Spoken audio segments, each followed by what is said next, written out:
Lalu kita akan melihat dulu bagaimana pernyataan dari Kapolri Jenderal Polisi Tito Karnavian yang merupakan pendukung utama ISIS di Indonesia. JAT ini didirikan dan dipimpin oleh Aman Abdurrahman yang sekarang ditahan di Makobrimob. Kemudian kelompok pelaku yang ada ini, ya, yang satu keluarga ini terkait dengan sel JAD Jemaah Ansor Daulah yang ada di Surabaya. Dialah ketuanya di time. Kemudian memang aksi ini kita duga motifnya pertama adalah di tingkat internasional. ISIS ini ditekan oleh kekuatan-kekuatan baik dari Barat, Amerika dan lain, Rusia dan lain, sehingga dalam keadaan terpojok. Kemudian memerintahkan semua jaringannya di luar, termasuk yang sudah kembali ke Indonesia, untuk melakukan serangan di seluruh dunia, termasuk di London juga ada peristiwa terorisme dengan menggunakan pisau. Nah, di Indonesia sendiri ini ada dua macam kelompok yang terkait dengan ISIS ini yang menjadi ancaman kita. Yang pertama adalah kelompok yang memang JAD dan JAT yang sel-selnya ada beberapa tempat. Kemudian yang kedua, mereka yang kembali berangkat ke Syria, kemudian kembali ke Indonesia, atau yang tertangkap oleh otoritas di Turki atau Jordan yang ada di tetangga sekitar Syria, kemudian kembali ke Indonesia. Jumlah yang masih tinggal di sana, yang sudah berangkat itu lebih kurang ada 1.100 lebih. 500 lebih diantaranya masih di Syria. Ada sekitar 103 yang sudah meninggal dunia di Syria. Dan sekitar 500 yang dideportasi kembali ke Indonesia. Nah, ini menjadi tantangan kita. Karena mereka adalah mindset, mereka masih mindset ideologinya ISIS. Kemudian kita melihat dalam kasus yang di lokal juga ada masalah bagi mereka, karena pimpinan-pimpinan mereka sudah kita lakukan penangkapan. Aman Abdurrahman masih ditahan di rutan Makobrimob. Yang bersangkutan selain terkait dengan kasus pelatihan di Aceh, pelatihan militer di Aceh, juga terkait dengan peristiwa bom Tamrin. Dia adalah salah satu dalang kasus bom Tamrin Jakarta tahun 2016 ya, tahun 2016. Sehingga yang bersangkutan sekarang diproses untuk kasus bom Tamrin. Setelah yang bersangkutan diproses kasus bom Tamrin, dia digantikan oleh sosok lain. Yang ditunjuk adalah Ketua JAD Jawa Timur, namanya Zainal Anshori. Zainal Anshori ini kemudian ditangkap lagi oleh kepolisian dalam kaitan membiayai penyelundupan senjata dari Filipina oleh seorang tersangka bernama Suryadi. Karena ditangkap para pimpinan-pimpinan ini, baik Aman Abdurrahman, Zainal Anshori, kemudian kelompok-kelompok ini mulai bereaksi untuk melakukan pembalasan. Salah satunya dengan membuat kerusuhan di rutan Makobrimob. Jadi tidak sekedar hanya masalah makanan, tapi memang sudah ada kemarahan. Kemudian peristiwa di rutan Makobrimob dengan adanya kerusuhan itu membuat kelompok sel-sel lain yang mereka memang sudah maunya panas, karena tadi ada instruksi dari ISIS di Syria maupun para pimpinannya tertangkap. Ini mereka mengambil momentum untuk melakukan pembalasan itu. Nah, ini beberapa tempat kita lakukan tindakan. Satu hari setelah peristiwa rutan Makobrimob, kita lakukan penangkapan di Kerawang, 4 orang.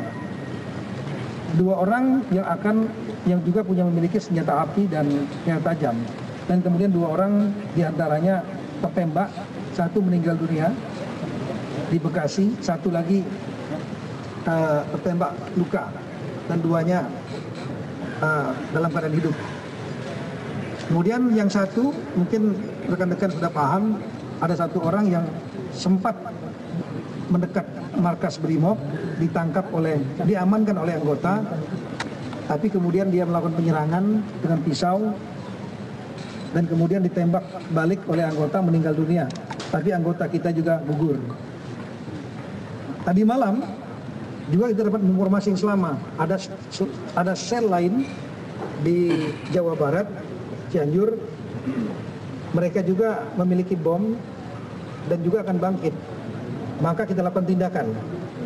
Ada 6 orang yang ditangkap, 4 kemudian melakukan perlawanan, dan 4 orang tertembak mati tadi malam. 2 tertangkap hidup. Berikut bomnya di daerah Jawa Barat. Nah, yang di Jawa Timur inilah yang sel yang bergerak, yaitu yang di JAD Surabaya ini. Satu keluarga pimpinan dari diduga Dita ini. Pertanyaannya adalah, apa langkah-langkah kita? Kami sudah melaporkan Bapak Presiden bahwa Polri, TNI, BIN ini bergerak, dan kami akan merapatkan barisan selain yang sudah kita tangkap semenjak 2 hari yang lalu. Ke depan ini saya sudah meminta kepada Bapak Panglima TNI, beliau nanti akan mengirimkan kekuatan untuk melakukan operasi bersama. Kita akan melakukan penangkapan kepada kelompok-kelompok sel-sel dari JAD maupun mereka yang diduga akan melakukan aksi. Persoalannya memang mereka juga orang-orang yang terlatih. Mereka mengerti cara menghindari deteksi intelijen. Mereka juga paham. Kita mendapatkan buku manual mereka bagaimana menghindari komunikasi, bagaimana menghindari surveillance, bagaimana mengcounter interogasi, dan seterusnya. Itu mereka memiliki manual. Jadi mereka juga berlatih bagaimana mengembangkan cara bagaimana untuk menghindari deteksi kita. Oleh karena itu kita akan berusaha tetap maksimal dan mohon dukungan dari semua pihak. Yang jelas, sekali lagi, kelompok ini tidak besar. Kelompok ini tidak terlalu besar. Ini hanya sel-sel kecil. Mereka tidak akan mungkin bisa mengalahkan negara. Tidak mungkin. Mengalahkan Polri, TNI, dan kita semua. Yang jelas, kita harus bersatu padu dan mohon dukungan semua pihak agar kita dapat melakukan tindakan-tindakan. Satu lagi yang penting adalah kita harapkan undang-undang kita segera diperbaiki. Revisi undang-undang jangan terlalu lama, sudah 1 tahun revisi undang-undang. Kenapa? Karena kita tahu sel-selnya mereka, tapi kita tidak bisa menindak mereka kalau mereka tidak melakukan aksi. Undang-Undang nomor 15 tahun 2003 ini sangat responsif sekali. Jadi kita bisa bertindak kalau seandainya mereka melakukan aksi atau sudah jelas ada barang buktinya. Kita ingin agar lebih dari itu.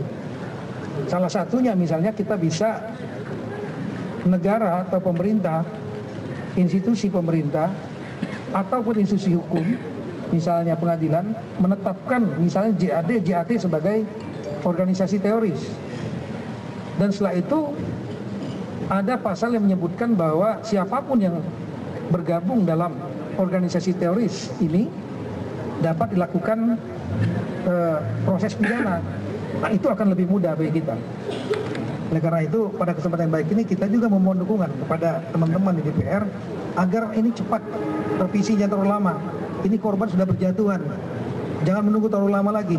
Negara membutuhkan power yang lebih, dan juga terutama masalah tadi pasal-pasal ini seperti yang kembali dari Suriah 500, termasuk diantaranya keluarga ini diduga.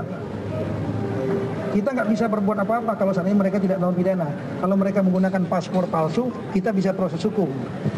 Tapi kalau mereka tidak melakukan apa-apa, sepertinya hanya 7 hari kewenangan untuk menahan mereka, menginterview mereka. Setelah itu kita lepas.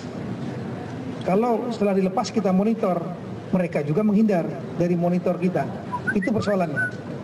Nah, jadi sekali lagi kita harapkan undang-undang ini agar cepat untuk dilakukan revisi. Bila perlu, kalau seandainya terlalu lama, ya kita memohon kepada Bapak Presiden untuk membuat perpu. Kira-kira begitu. Terima kasih.